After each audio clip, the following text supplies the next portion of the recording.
شفنا واحد المعجزة ألا وهي ضرب الزلزال هدمت المنازل وخرج الماء. والحمد لله خرج الماء. يلا سير نتقرا واش تقرا هذا الماء اللي خرج كيفاش خرج سبحان الله. يعني الأودية يعني كان الماء جافة راه ما تلقاش الجغمة ديال الماء فإذا هي سالت ماء سبحان الله بواحد الطريقة بواحد الطريقة عجيبة بواحد الطريقة اش غنقولوا معجزة. وفجرنا الأرض عيونا فالتقى الماء على أمر قد قدر.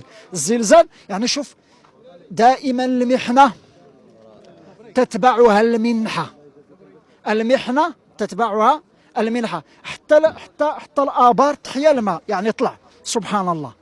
هذا الماء الحمد لله ما خرج حتى ضرب الزنزال ديك الليله فاش خرج هذا الماء. هذه البركه هذه راه من 86 ما كاينش الماء.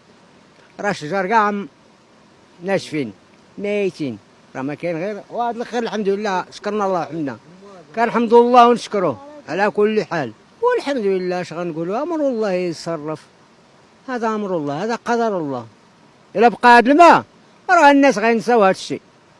الحمد لله نساو هذا الشيء نساوه والحمد لله عطى الله الخير ما خاص والو الحمد لله في هذه الساعه هذه. بعدا هذا الماء اللي خفيفين هذا الامان كنشوف ذاك الماء فرحنا ولكن اش نقول لك تخلع ديال بصح وغتجلس 5 دقائق ما تكون حتى 10 دقائق ديال الماء كانت تردمت الدنيا. حتى 5 دقائق ديال الماء كانت تقلبت الدنيا. غيسقي به غيدير فيه اي حاجه الغله والشجاري ويا اي حاجه. هذا الماء رجعنا للحياه الحمد لله.